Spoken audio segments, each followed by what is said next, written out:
Hey there, everybody. I'm Mike DiLisio. And I'm Bruce Schwering. And we're coming to you from the Dice Tower Midwest Annex.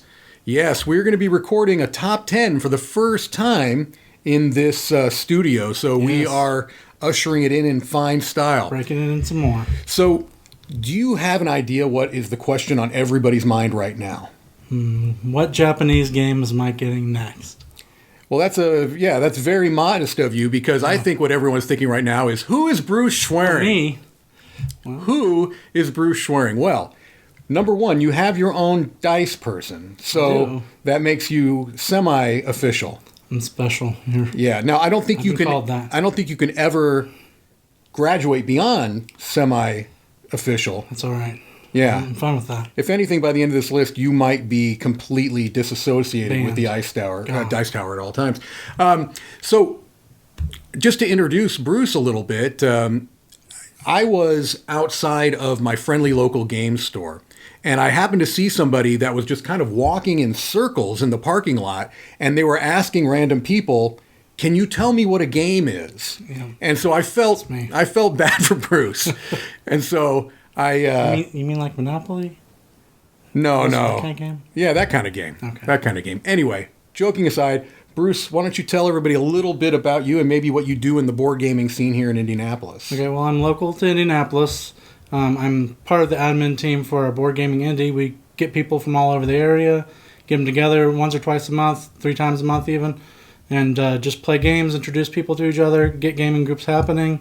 Keep it going, and introduce people to new games, show them new places to play, and new venues around the city. And you work with publishers they'll donate games to your kind of library as well, right? Yeah, our team gives us, reaches out to publishers, and they'll donate games for us to give away at local events and in drawings on the Facebook page and stuff like that. Okay. And I'm Mike DiLisio. Who? Right. Oh. All right, so... we're doing our top 10 Grail Games. Our white whales. Our white whales. If you will. Yeah, I will. You will. I will. So the idea behind a Grail game is a game that you really want to get. Yep. And for some reason or another, it's very difficult to get. Yep. Either it's out of print, or it's a boutique type item and very, very expensive. No, a boutique game? A boutique game. Okay. Right? Very expensive. Yep. You know, not all of us have the money to just wander around in parking lots. No, that's true. Yeah. I aspire to the wandering in parking lots lifestyle. I can teach you. I can teach Is Teach You on your list? Well, no, not this one. Maybe next time. Yeah. Just missed it. Yeah. Well, that's for you. That's for you, Chrissy. So they could be games that are in print and available, but for one reason or another, you know, they are difficult to get a hold of. Okay. Now, when you came up with this list, did you go from the game that you wanted the most at the top, or did you go from the hardest to find at the top, or did a little bit of each? Let me consult my list before I answer this question, Bruce. I would say neither. Neither, all right. Just the one that I wanted the most. The one I wanted the most at the top. And robot chose your list. All right. I did, yeah, of course. Okay. That's how I do my lists. It's worked well for me. So did you have anything about your methodology? How did you do your list? I definitely did it by the one I wanted most. And keep in mind, I haven't played all these. There are ones that are interested in me, but being hard to find, sometimes they're even hard to find people to have them, so you can try them. So with that in mind, I just made a list of the ones that looked interesting and wrote them down. So I will say of mine, I have not played... Actually, only a few. I've played most of the ones that are on my list, but I don't own them, obviously, or they wouldn't be on the list. Okay, I've played 3 of these, so a lot of hopes. Yeah. So your list is trash. Let's just get that out of the way first. It's a trash list. So why don't we get started with your embarrassingly bad picks? Why not? Let's get started with number 10. Number 10, Master of Respect. Hobby Japan game. Wow. It's got follow mechanism. I like the theme of putting people in a dojo working towards competing and fighting each other. I really like when games have the I'm going to do something, but you can also do it, but not quite as good. Right. Whoever chooses it gets to do better. It looks like it's from 2016 when it originally came out. Sure. I didn't. It never came over here, right? Well, I know it's been available at Gen Con. It's never been like a wide retail release. Okay. I purchased mine from Amazon Japan. No. I did. Okay. I'm on their frequent buyer list over there. Now you see why I wanted to play it earlier. Unfortunately, we would have played it earlier today, but Master Respect is a 3-player minimum. They can play 3 to 5. Yeah, no, obviously I like this game, Bruce. Yeah. I can't argue with this pick because it happens to be in my collection. So what you I'm assuming what you did is just pick games that I have in my personal collection. Yeah, I'll be taking them home with me. Right. Well, that's not happening. No, I don't think that's going to happen. But it does make your list unassailable if they're all games that I own. That's right. You can't put it down because you own them all. So. This list is going to be much more exciting if you did not do that. All right. Yeah, Master Respect's a good pick, and it's not. It is attainable, but you have to jump through some hoops. It's a little pricey, and you got to jump through some hoops. But yeah, it has that follow mechanism, which is quite cool. Yep. All right, my number 10, Bruce. I'm going to start off right off the bat by cheating. No, sounds about right.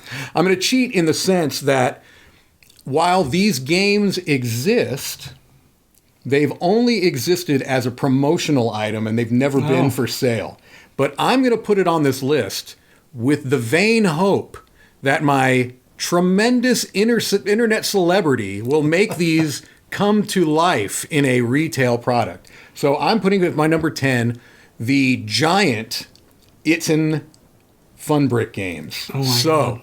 I've talked a lot on this channel about Viking Seesaw. There's a gigantic Viking Seesaw that they have made that they have at their booth. Really? It's spectacular. It's spectacular. It's gigantic. It would probably take up this whole table. So do they give you hair bands like in the other one that are twice as big? Scrunchies, maybe? That's a good question. I don't know what they use for in the game they use hair ties. Yes. I don't know what they would use for this. Maybe tires. Maybe actual truck tires, I think. Yeah. Okay. So how big are we talking here? It's big. Like luggage the size of your hand? Yeah, probably, actually. Yeah. So they have that. I've seen a life-size... Wonder Bowling. Wonder Bowling, that's a great one. Oh, so good. So good. A giant mallet to hit the box with. Yeah, like a big... Yeah, because Wonder Bowling is this game where you stack these like wooden pins on the bottom of the box, and you have to tap it with a stick. It has 2 sides, and you're trying to knock over a certain number of pins. Yeah. So it's a very fun game, but I would love any of these Itten games in a life-size, big, huge... Yeah, I can see that. That would be fun. It would be fun to break out and... events and stuff. And I'm just saying, look, I am coming to Essen this year, and I know Itten will be there. Yes. If they happen to see this, if it goes up before Essen, who knows? Yeah. Right. You put that in your luggage. It'll be your whole luggage. Just 2 games. I'll buy a seat on the plane. You'll buy a seat. I will buy a seat on the plane Give them some peanuts. Have a giant Wonder Bowling next to me. At least I know that I have somebody I get along with next to me on the plane, right? There you go. There'll be one person that can listen to it. All right. So there's my cheating number 10. That is giant Itten Games. Itten is a publisher. Yep. My number 9 is the game Shakespeare. I've been looking for it. It's attainable on eBay, Yeah, but it's not. It's out of print. I think it's out of print. Okay. I haven't been able to find it. I've never seen it in a store, but it's been a while since I've looked. But since I've been interested in it, I've never seen it. I've seen it on eBay, but it's a little pricey. I'd like to either come back and print, or just be able to find a local copy somewhere. Yeah. Some way. It has a action selection. You're picking what you want to do. You're building stages. Right. You're making costumes. You're hiring actors and sets and everything. Yeah, sets all for play. And then, you're putting on a play, and you get points based upon how you do things and the order you do things, and you can only do certain actions one time, then everyone but one rests. Oh, I gotcha. Therefore, you have to mix up the way you do things. Right. I have that. It's down from. I didn't write down when it came out. Oh, it's been out for a while. I know been a while. This has been on Z's favorites list for a number of years because he has a background in the theater. Yep, I know the Brothers Murph talk about it. Z's talked about it. It seems really cool. I just can't find a copy. Yeah, is it the theme that most attracts you? Yeah, there's not really many games with that theme, and then the addition of putting in set makers and costume designers That's pretty cool. It is cool. Yeah. I've been around this game. I think we have it.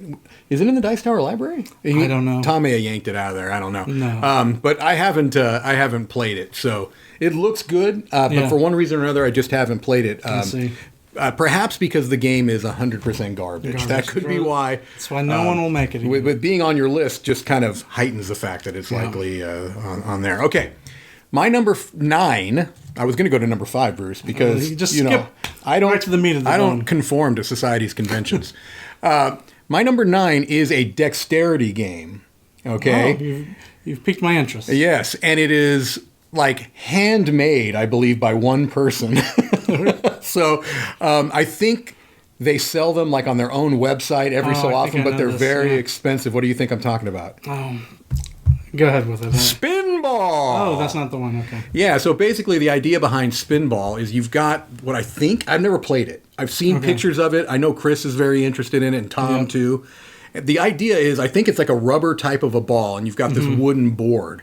Yep. And you've got a little wall in the center of this wooden board and you've got a hole that is like just on the other side of that wall. Each player has it. You gotta do like trick shots to get it in, right? You've got to do like backspin basically to get it to go to the other side, but then to land in that hole. Yeah.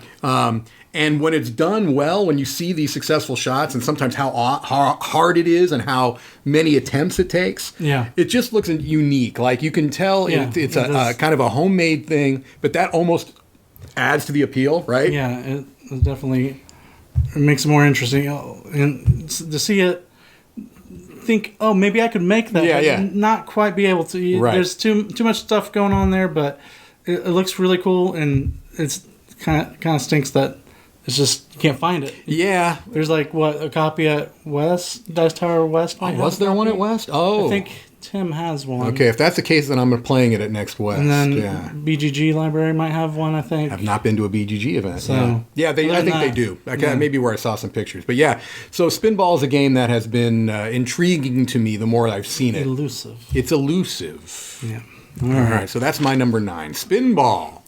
All right, my number 8 is a GMT game. Have any guess? GMT? You have any guess what GMT game I'd be interested in? GMT. I'm going to say Advanced Squad Leader. No, that is incorrect. Magic Realm. No, I'll just cut your suffering now. It's, Thunder Alley. It's 1960, A Making of a President. Oh, that's a new game, right? No. What's from 2007? Oh, there's one that just came out. Trail, maybe? No. There's a new one called Mr. President. Oh, Mr. President. It just came out. Now, this is Kennedy versus Nixon trying to win influence over states with area control, area majority sort of stuff. But it's kind of like it's card based. Okay. So like a Twilight Struggle. Like a Twilight Struggle. That's the word I was looking for. Sort of like that, but a little lighter. But like Watergate, maybe. Maybe I like Watergate. Yeah. And there's a Nixon tie there. That's great. You think? But I never made that connection. But I really like history. Yeah. I don't really like politics, but it's so far removed. It's its own thing. It's very abstracted, right? But that was a tight historical race, and the fact that they made a game out of it using card powers and just taking states, claiming them, seems really interesting. I don't have any game like that. Yeah. So that's my number 8. Yeah, that's a good choice. And GMT games in general, they kind of go through that P500 system. Yeah. And so they usually will come back into print, but you have to wait until like 500 pre-orders, right? I think that's how GMT does it. So there's a good chance it's going to be readily available again. Maybe. I've not been able to get it. Have you gone on to the P500 pre-order? I have not. You're part of the problem, Bruce. Well, look, if everybody that wanted a copy, if everyone that had this on their Grail Games list went on to the GMT website. Yeah. We could solve all these issues. We could solve all these issues. That's right. I'm not going to do that. We can bring. No, I'll hop on the end. I'm not going to start the ball rolling. Okay, you didn't start the fire. I'll jump on the bandwagon. That's what I'm about. You are about jumping on the bandwagon, right? That's why you're an Eagles fan. All right. How dare you? My number 8. I almost took it off the list. Yeah, as you should have. But I chose not to. My number 8 is a Martin Wallace game. Okay. Do you have a guess? I think you own them all, don't you? I do not own them all. He has a lot of games. Well, you realize he's been designing for quite a while. Well, we'll break the tension. What is it here? The tension is palpable. It's the first edition of Study in Emerald. You have that. I do not. I put it on so many lists. I assumed you had it. I have never owned it. I refuse to own it. I refuse to own it. I just need to keep it on my list. No, I've played it. I've played other people's copies, and I bought the second edition, but didn't keep it because I prefer the first. Okay. Now, the reason why I almost took this off the list is because of this announcement from Simon that they are kind of rebooting it in the Death May Die world, which is kind of funny because, and it makes sense because it's already Cthulhu, right? So that makes sense. But the fact that it's going to be accessible, easily obtainable. B, the fact that it is going to be a good production. That's usually something you can count on with Simon. Yeah. They have good productions. Sure. 3, the fact that I don't think this is going to be one of those big 17-box Kickstarter things. I think this is a single box that is just re-implementing. And I did... Something the delivery man's not going to be cursing at you for. That's correct. All right. I have read from the co-designer of this that they are leaning more into the first edition, that they're making some refinements, and because that was the first edition is a very kind of chaotic, crazy game. Zombies could happen. Okay. It's there's a lot that goes on, and it can be a little convoluted. So if they sand off some of the rough edges and still keep the charm, then I'm going to be 100% in on that. So it's a little bit of the best of both worlds kind of thing. My hope. That's my hope. And if that's the case, then I will remove this from my list, and I'll be happy with Dark Providence, I think it's called. Okay. But until that day, look, maybe with my massive internet celebrity, I can get a copy of Dark Providence perhaps on the day that this video drops. And if that happens, I'll do it that day. I'll play the game and decide whether it comes off my list or not. Close to begging, Mike. Let me ask you this. Is Rasputin in the game? If Rasputin's in the game, I'm in. I believe Rasputin is in the game. There's a lot of historical That's pictures. my die one. Yeah. Oh, well, that's right. I don't know. I got to think they'll put him in there. He's the best. He keeps coming back. Yeah. What's not to love? That Rasputin kid combo is pretty tough in Death May Die. All right. So that is my number 8, A Study in Emerald, first edition. Bruce, I'm going to hydrate. You better do that. Hydrating is very important. All right. So what Grail Games list isn't complete without my number 7, A Glory to Rome, Black Box Edition. All right. Of course, you got to go with Black Box. All right, hipster. I love card games. Yeah. And multi-use card games with tons of combos. Yeah. There's just no beating it. A lot of other games have tried to kind of do the same thing, but they never had the same charm that the Glory to Rome has had. So that, I know it's on a lot of lists. I know it's typical to find that here. Yeah. But I there's a reason. Yeah. It's tough to beat. It is. It's. Have you played it? I have played it. I've played the Black Box Edition because they have it in the library. Yeah. Have you played the Black Box Edition? No. I opened it once. I looked at it. Stole the contents. Returned the empty box. Well, I didn't return the empty box. Yeah, because that's the most valuable part of the game. That box. It easily fits in a suitcase. Yes. That's all I'm going to say. Interesting. Did you like it? I have a few phone calls to make. Yes, I like Glory to Rome. I don't love it, but I like it. It's basically race to find the broken combo, which is fun. You know, it's fun. Especially if people are majority new, Yeah. So there's that equal playing field. That is important because if you're not of an equal, if one person is very well versed in all the cards, they're going to have a distinct advantage. Yeah. Right. But yeah, no, I understand. That's on so many people's Grails lists. It's just been out of print forever and probably never coming back. So the impression I get is that it's just never going to come back. Yeah. So it's a bummer, but you can still, I think the Cambridge version is still somewhat obtainable. But I like my eyes. I value my sight. The Cambridge edition is so horrendously ugly or undie. It's like undies. It's like a pair of undies on the table. Horrendously undie. Yes. Nothing's undier than that, except for your next number. What do you got? We're on number 7 right now, right? Okay. What indie game do you have for us? So my number 7 is a game that I had owned. I have owned this game. So you want it so much because you've had it All right. I'm going to struggle to explain the story behind this, Bruce, without sounding like I am being, like I'm pumping myself up too much. Oh, no, you would never. Let me just put it to you this way. I found out that somebody that I know, and that is a very nice person, was... like, this was their Grail game. Like, this was the game that they wanted the most. The deluxe edition of Discworld. From, had I said the game yet? You had not. Deluxe edition of Discworld is the game from... Ankh-Morpork? Ankh-Morpork, yeah. And so I found out that this person, this was their number one game. I had it. Okay. And I considered, do I want to keep this? And the fact that it was like their number one game that they wanted, and I know how hard it is to get a hold of this game, I basically traded it for like an insert, right? Look at you patting yourself on the back. Look. What a high and mighty old man Look, are you? All I'm saying is, being the massive internet celebrity that I am, if that person happens to see this video... and happens to give it back to me with a $500 bill enclosed, I'd take it off my list at that point. What you're saying is you regret it and you wish you never helped that person. I don't regret it. I hope they have had many, many enjoyable plays. But it's a solid game. Have you ever played it? I've not. Didn't they redo it as the Nanty's Narking? Nanty Narking, yeah. And it's fine, but I like the Discworld IP. So it brings a lot to you. Have you read the books? I have read like the first... I've read maybe like 7 of them. Okay. Because there's a lot of these different books. And so, yes, there's some nice thematic ties between the characters that you play.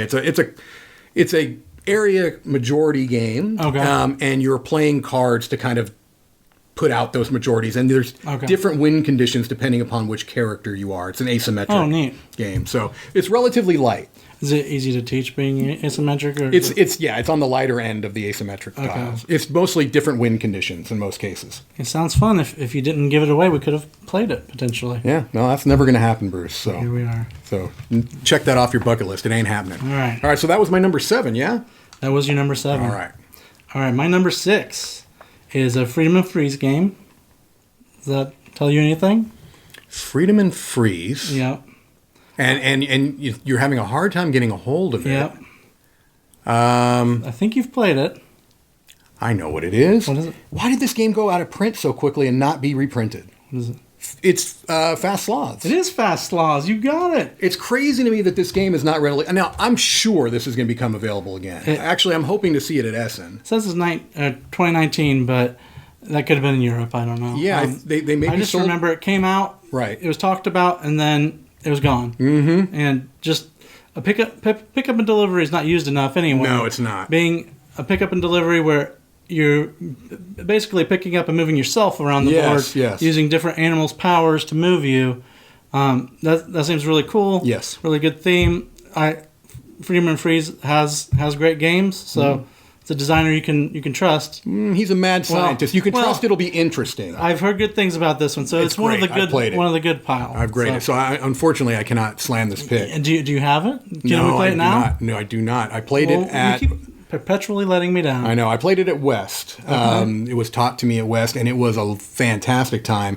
It's very, very cool. The animals me feel great. That's the fantastic. Let me. It's a shame you've never seen it. Let me dig the knife in a little deeper. Yeah, no. The way that you can, you can choose different animals in each game, and they all move your player differently. Yeah.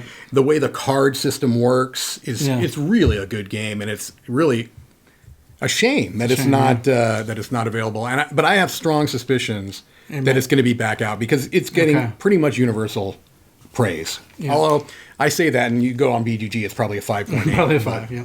It's a really good game. See, solid list so far. Nothing to trash. I wouldn't go that far. Bruce. So what you got? My number 6 is a game that is available, but it has to be imported. And it's a bit pricey, which has never stopped me before. Never stopped you before. But for some reason or other, I have not yet purchased my own copy of Stone Garden. I have never heard a thing about this. Yeah, so tell me more. Stone Garden is themed around Zen gardens, with the sand and the rocks. Okay. Yeah. And so you're placing tiles, I believe, although I'm going to, I could potentially be wrong. But placing tiles on your board to get scoring conditions, but at the end it has real rocks in it. Oh, cool. Yeah. Like I couldn't get these out in my backyard, but it has real rocks that you place on it. And so at the end you look like you've got your own Zen garden. And so much of the appeal to this is the theme and the aesthetics, right? I've said it before. I'm a shallow gamer. Yeah, and as am I. I can't really go. Yeah, I can't get on you about that. We are similar in that way. So the theme is very appealing to me. The look of the game. I always like in games where at the end you've got something that you've made in front of you. Yeah, you can look down and feel proud about something. Even if you didn't win, you know what I mean, which is usually the case with me. At least you have something that you can look down on and say, that looks really cool, right? Yeah. So this is one of those games, and I may end up, if I do this list ever again, this might not be on it because I may just end up getting it. Yeah. Is it Amazon Japan? Amazon Japan. Even deeper? Okay. Yeah, no, Amazon Japan. So it's... Okay.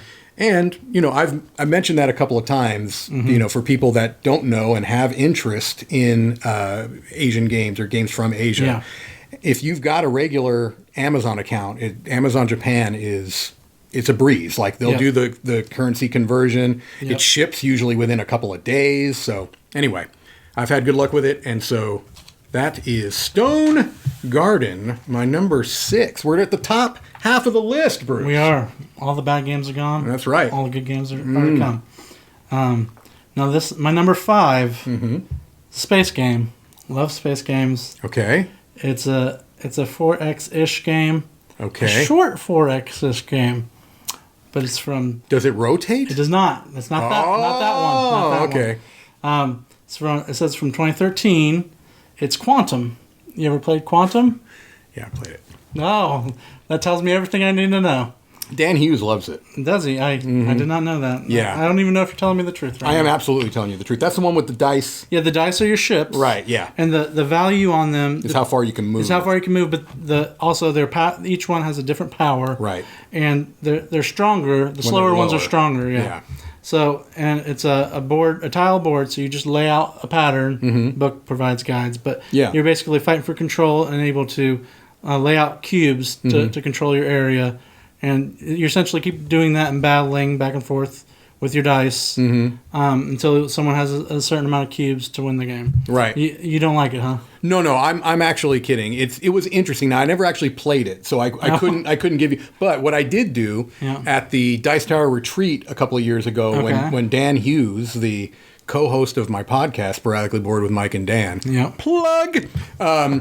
He came to the retreat a couple of years ago, and he taught it to a number of people. Oh, really? And I sat down within the first 10 minutes and then just proceeded to berate Dan the entire game. But I got a very good feel for how it plays through the vicious barbs that I hurled at him 55 miles an hour. So it looked interesting. I would certainly play it, and it looked like it was relatively quick, too. Yeah, it's supposed to be 45 minutes an hour. So, 4X space game. And this is out of print, I assume? Yeah, it's been out of print and hard to find for quite a while. Interesting. Okay. Yeah, and this doesn't sound like one necessarily that will get reprinted. It needs more outcry. Yeah. Maybe if you spoke to the camera and asked them. Nah. Did you put it on the GMT P500 pre-order list? Those are all... Bruce, you're the problem. All right. I don't think it's a GMT game. It's definitely not a GMT game. I'm trying to remember what the publisher is on that, but I don't remember. Did you write it down? Funforge. Funforge. So maybe probably never coming back. Maybe they'll put it on Kickstarter and it'll come out in 2027. Yep. All right, we are at number 5, right? 5. One hand now. Bruce. That's me. Here's another game. That's Bruce. Here's another game that I used to own. Oh, God. And it's the top 5 regrets with Mike. Again, not to appear too magnanimous, but if the halo fits, ding. The Dice Tower Library had a gaping hole in the collection. A massive gaping hole that could only be filled... Oversight. Oh, it was a shocking oversight. Okay. And I won't place the blame on any one individual. Okay. But it wasn't there. And this is a game that needs to be experienced. This giant gaping hole could only be filled by a doctor of mathematics. Oh, my. A genius of board game design. So, my number 5 is Ra the Dice Game. One big bow tie bandage. That is correct. To fill the void. That's it, yes. One bow tie to win them all. So Ra the Dice Game is a dice game implementation of Ra, okay? Yeah. Which doesn't seem like it would make sense, but it does. Now, it's very much, basically, if it came out today, it would be a roll and write. Okay. All right, because what you're doing is basically moving cubes on your player board, which would now be a roll and write game, okay? If this were a roll and write game, it would probably be the best roll and write game that I've played, but... My question to you, why don't you just play Ra? Well, I probably would play Ra in most cases, but there are a lot of people that want to try it, Bruce, and didn't get a chance. Ra's pretty quick. Bruce. So I thought, let me be... Oh, you magnanimously donated Correct. it. Okay. Yeah. So if you come to one of the Dice Tower events, you can live, you can breathe in my magnanimosity. Yeah. Pretty sure that's not a word. Well, it is and now. Play a fantastic session of Ra the Dice Game, my number 5. Or you could just play Ra. I wouldn't argue against that. All right. My number 4 is a game that you've preached. You've heralded it. You might did I preach or did I herald it? I think you said everyone should own it. It's Cthulhu Wars. Oh, wow. Okay. Oh, man. Do you own this one? I used to. But you donated it to someone who really needed it. I believe I gave it to Roy. Oh, well, there you go. I could be wrong, and if I'm wrong, Roy can come and call me out, but I think I gave it to Roy. Okay, so... Because I thought he would play it more than I did. Yeah, so I love Cthulhu, always something interesting to me, as long as the game's not 10 hours. Right. But big chunky dice, big chunky minis, well, big dice. There's a lot of dice, but they're not chunky. Well, the minis are chunky. The minis are they're not even minis, yeah. They're about the size of this microphone. They're maximum minis. Yeah, yep. All right, but that whole system, first of all, that game seems priced out of everyone's price range. It is, so it's kind of, I got to know someone. And there have been some very unfortunate Kickstarter issues with the most recent mishaps. Printing, yes. But and be that as it may, the game is great. Yeah. Well, that's all I got. And you haven't played it? I haven't played it. Yeah, that's another asymmetrical game where depending on which great old one you are playing, you'll have a completely different powers than everybody else. Okay. So Cthulhu, for example, has like a submerge power where they can come off, you take it off the board and then let it pop up somewhere.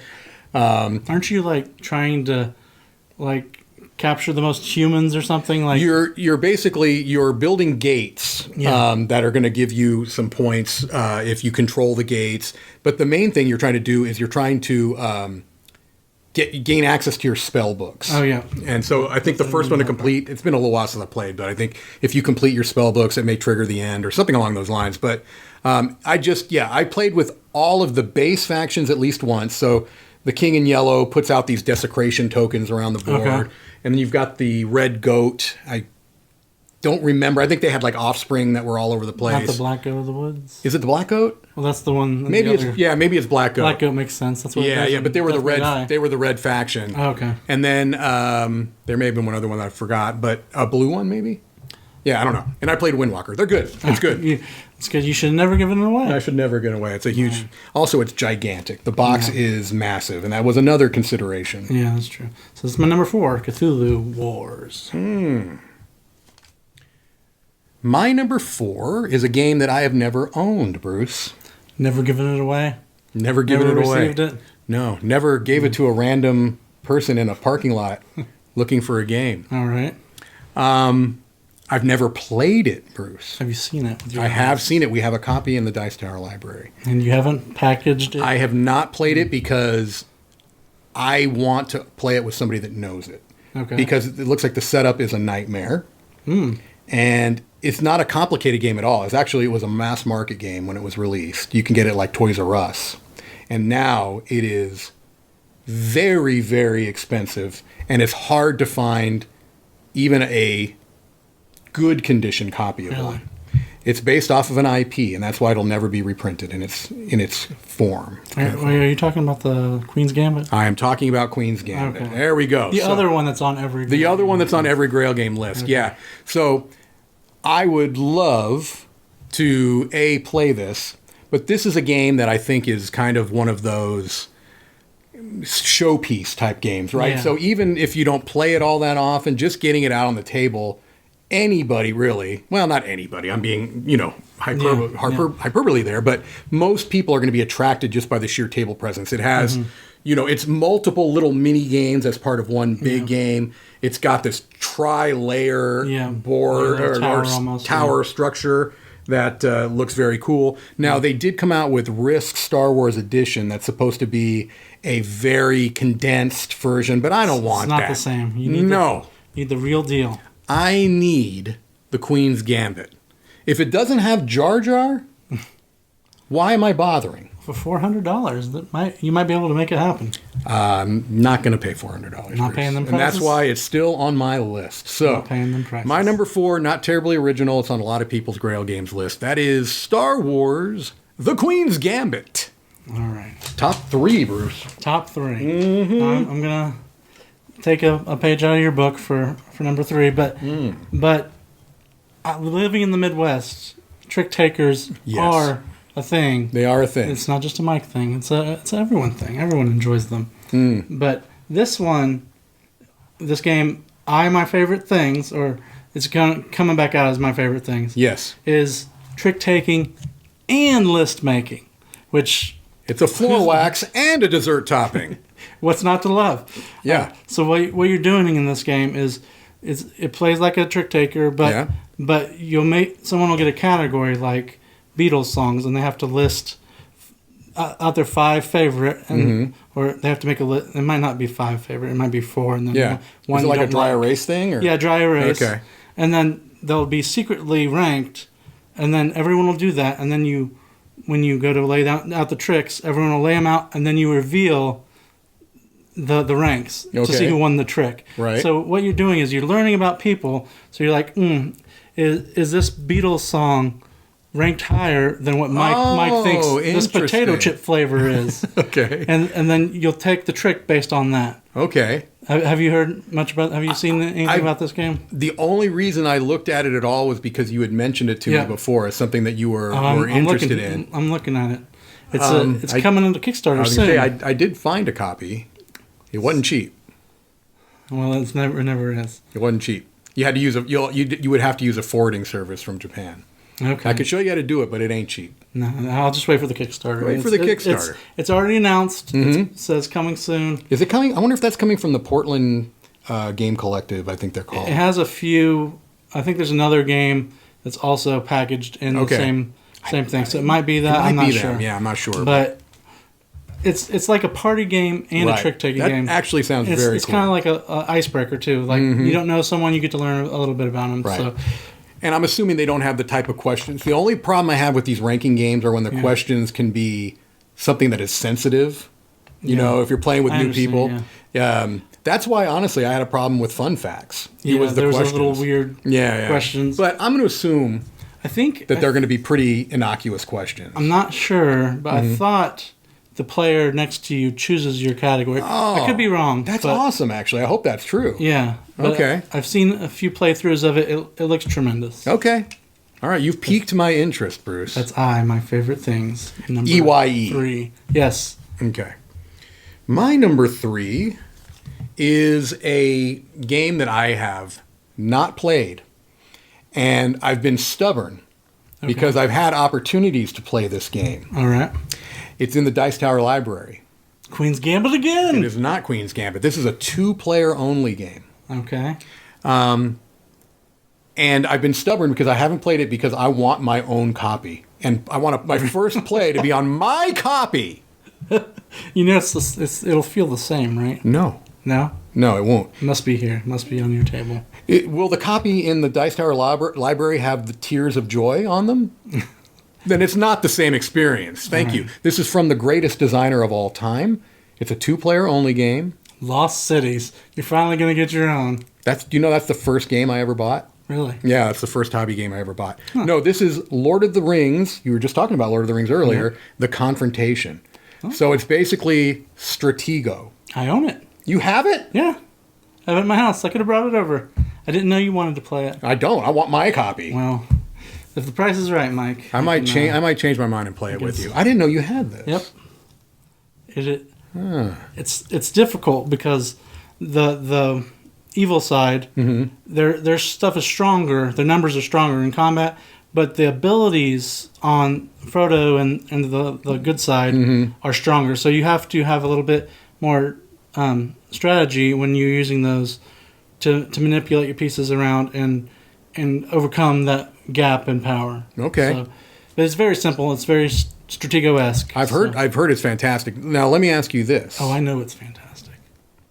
Yeah, it just went up higher because you know that I want it and don't have it. Is this something that you had to pay a premium? You don't have to answer this, but was it readily available when you got it? No, I got it off of eBay for about $60-ish, which is a lot for that small box. It is. Also, I think I would pay $60 if it was a good condition. It was a good condition, but there's 2 different versions. I didn't get the great one. I got the good one. There's one that has double powers, basically double the stuff in the box. Like every character, you can flip it over as a different character you can be. Okay. So the one I got is just the original basic one where you have a set number of characters you can move in and out. I think there's still more than you need to play. Yeah. But the later version has double the stuff. So I think the Dice Tower library has the double. Okay. Has all the stuff. So hypothetically, if I were to obtain a copy tomorrow that is the better version, would that render your collection obsolete? Well, your entire collection. My entire collection. Yeah. Would it make it meaningless? No, because you would have to find someone to play with. You can't play that by yourself. Would you throw your game away? Well, we'll see. We'll cross that bridge when we come to it, okay? Well, we're coming to the bridge. All right. So we're at 2. Only 2 more left for us each. Wow. All right. And I've played these next 2. So. All right. My number 2, I played for the first time at the Dice Tower Retreat in 2022, last year's retreat. Okay. I played it with... It's in the library. Yep, it's in the library. I played it with Roy and Ruthie. It is... Are you trying to guess it? No, because I have no idea. Okay, it's a space game. So, shocker, space game. Xia, Legends of a Drift System. Oh, I played this with Roy. Played it with, I played it with Roy too, and Ruthie crushed us. It's first of all, it's very hard to find, especially with the expansions. And I was told the expansions kind of fix a lot of the problems and make it easier to play. But I love sandboxy games. I love space stuff. So being able to be like a rogue in space, going over, doing whatever you want, being a scoundrel is cool. Being able to pick up and deliver, it's got that in there. It's also got combat, which if you want to just be a big bully and go around smash people, you can do that. Or you can just avoid the conflict and go do whatever you want. Or you could just flip over a tile and fly right into the sun. Yeah, because that definitely didn't happen to, I think, Z or Sam, right into one the of the sun. 2. Yeah, that's one of the fun elements of that game is that you can do a safe travel, cautious travel, where you can flip it before you enter the tile. So if it's no bueno, you get out of there. But you can do a fast, reckless travel where you just, whatever happens. You know? You can save some action points and go for it. Right. But you're taking a huge risk. might blow up. You might lose right away. So, I enjoyed Xia. I don't know that I need to own it. Would you play it again? I'd play it again under the right circumstances. Do you have a spare 4 hours? It did not take anywhere near 4 hours when I played it with Roy, but we may have only played 2-player. How badly did you lose? Oh, I'm sure I lost. Okay. I'm sure, I don't know how many games I've won against Roy. Not many. Not many Space Definitely 4X not games? Space 4X games, yeah. Right. Although I did crush him in Last Light. I humiliated him. Actually, I don't think that's true. I'm pretty sure. I don't know if we played in a game of that together. No. All right. My number 2, Bruce, is a product of childhood nostalgia. So let me take you back in time, all right, to a time probably before you were born, would be my guess, because I was a young lad. I want to say I was probably... I want to say I was probably in the 11, well, maybe the 9 to 11-year-old range, okay? You just invented the automobile. That's correct. Yeah, let's just keep going with this, Bruce. Yeah, I took two rocks together and I formed a spark and fire was born. We didn't have a whole lot of money back then as a family, and so the one gift that I really wanted, because especially back in the day before Christmas, basically starting in like October, you'd start to see the toy and game commercials. Yeah, and they'd be played during Saturday morning cartoons, and so they were very effective at getting kids, this was FOMO before FOMO was a thing. So I remember seeing a commercial for let me make sure I say the right thing. The Dungeons and Dragons computer labyrinth game. Okay. I saw this and I was instantly smitten, because this is a game where it's one of those electronic type games. It looks like it has a board, right? So it's like a board, not exactly a computer. It's more like, you remember those old games like anyway, you're not gonna know what I'm talking about. Like the Tiger Electronics? That kind of things, a little bit, but newer than that. And so the idea was you would build a labyrinth with these plastic walls. And it had a pewter dragon, and your player was a little pewter piece as well. And so what you were trying to do is you didn't know where the dragon was. It was hiding somewhere on that map. Okay. And so every time you moved a space, it had some kind of electronic thing that would happen. Oh, neat. Right? And so actually, I don't think you don't start with the walls built. Obviously, this has been like decades since I played it.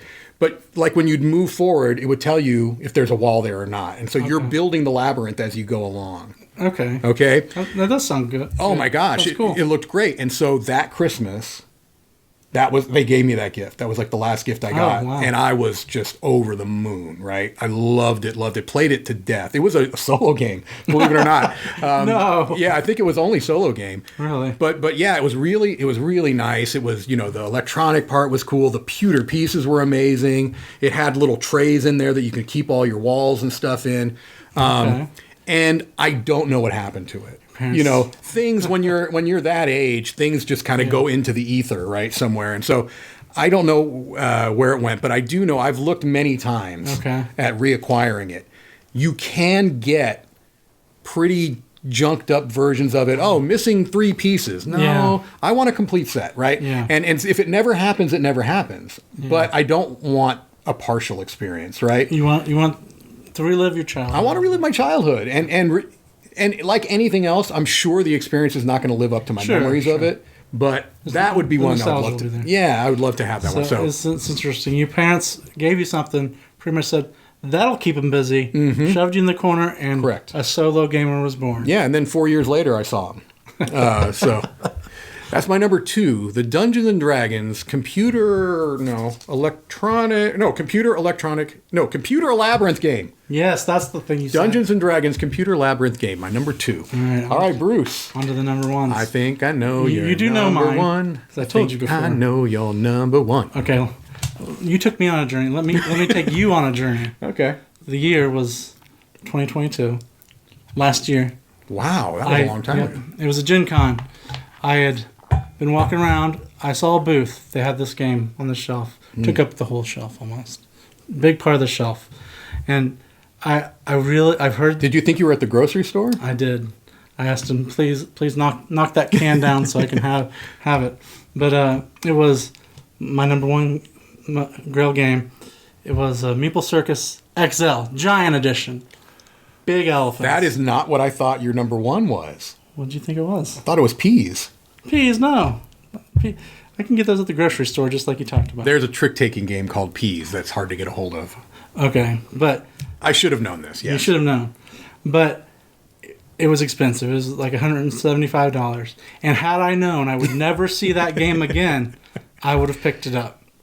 But I hadn't played it. That was a lot of money for a game I never played. A game I've heard things about. And, this is a dexterity type game. Mm-hmm.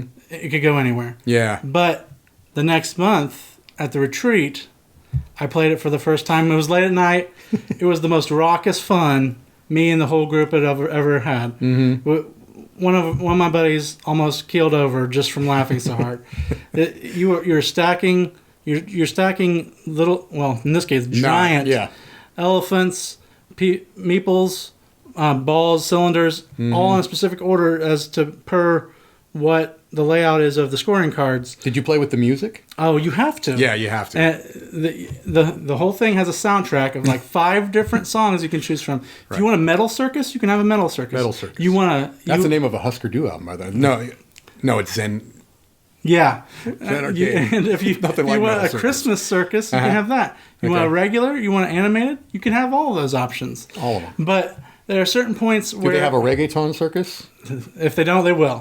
But at certain points, as you get later, they add more and more things that you have to do. And you have to stand up and clap during it. I know this is not everyone's cup of tea. It's very much a party game. It's ridiculous, and a lot of people will look at it and say, I'm not doing that. Mm-hmm. But if it's the last game of the night, you're just trying to blow off some steam, nothing has beat it. And I've never been able to find it for under $300. Whoa! Now. And I asked Jason about it, Jason Levine, and he didn't even know it came out of Kickstarter. Otherwise, he would have had it. But I've seen it. I've seen the Kickstarter. I've seen it on a shelf, and I've regretted it every second of my life. So when you played it at the retreat, whose copy was it? It was the Retreats. We do have it in the library. You have a copy. Well, you used to have a copy, and now you have a space where it's interesting, Bruce. So basically, 5 days a week, I would walk past your Grail game. Yeah. And deliberately shun it. Shunned. I would laugh. I would look at that and go, oh, there's like 3 of these in existence. Yeah. And I'll never What a shame. What a shame, Bruce. I can't believe you didn't know it. Peas. No, you did mention that before. All right. Peas better be on your list. It's not on my list. I've never played it. Well, that doesn't matter. No. My number 1 is a game that I will almost certainly never get. It is remarkably out of print. It is, for so many reasons, it will never come back into print. So this is an Oink game. Oh, yes, believe it or not. One. It's an Oink game that I have seen sell for over $1,000. I've seen those prices. It is called Stamps. Stamps. Yeah, it is basically a re-theme of modern art. Yep. With these gorgeous little stamps. They're like thick cardboard, too, aren't they? Yeah. Now, as I said, the cost is ridiculous. It will never be reprinted, but I've seen it. I had a chance. Oh, no. A month ago. Oh. To get it for, I want to say, $270. And you didn't do it? I didn't do it. It had slight defects, but that's not even why it was. I don't know why I didn't. I was an idiot. I was basically, my finances, I didn't feel comfortable dropping that, especially with, Essen coming up and everything. But I seriously considered paying $270 for a tiny steal. That's a steal. It is a steal. Yeah. I've never seen it that cheap. It's a longer box, though. It looked big. A little longer. It's not huge. You sure? I thought it was like... I'm not sure because I've never actually seen it in person. Okay. So, yeah, that's my number 1 is Stamps from Oink Games. And, that's one I've resigned myself I will likely never get. I could probably play it. I do know someone that owns it. I used to own it. You did not. And then I saw someone. I gave it to them. Mm-hmm. That they said it was their number 1 game of all time. Yeah. I gave it to them, and I haven't looked back. I didn't regret a thing. Really? I made them so happy. And what did you do with the $2,000? Oh, that's between me and them. That's between you and the U.S. government. That's right. All right. Look, Bruce. That's 20 Grail games. We didn't have any crossovers, right? I don't think so. You don't like good games usually, so. I don't like garbage games. That's what I found. But honestly, I can't say that because you own one of mine, and other ones I own of yours. That's true. Did you have any that didn't quite make the list? Any honorable mentions or? I'm assuming you're asking because you have some. Bruce, I don't have any offhand, but why don't you tell us some of yours? Well, I just Project Elite has the Terran expansion. Okay. I didn't want to put an expansion in here, but if I did, that would have probably been a little higher on my list than some of these because that game is just a blast. Yeah. A mile a minute. It's just nonstop fun. But you can't find that expansion Yeah. anywhere for less than a small fortune. So nothing from you. You got everything else you need. I got everything I want. No, All I right. don't. No, I don't. But I only prepared for 10. All right. There we go. I am efficient. Right. I don't want any extraneous brain juice going to something that's not. You don't have it to spare, so we'll do what we can with that. Okay. I resemble that remark. Well, Bruce, congratulations. You made it through Survived. a Dice Tower top 10. And I've lived the tale to tell so far. So far. There's still time left. There's still time left in the day, Bruce. All right. Well, it was a lot of fun to put this together. Let us know what your Grail games are What's in the your white comments. whale? Yes, let us know in the comments. I think that, I tend to see a lot of the same ones, but it's always fun when there's one I hadn't heard of before. Yeah. I immediately go look, right? Because you're going to go look, see what someone else is so excited about. Yeah. So, all right, well, that's going to do it for us. I'm Mike DiLisio. And I'm Bruce Schwering. And go forth and seek. Hunt. Seek and hunt and beg and go to Bruce's house and steal your Grail games. Bye.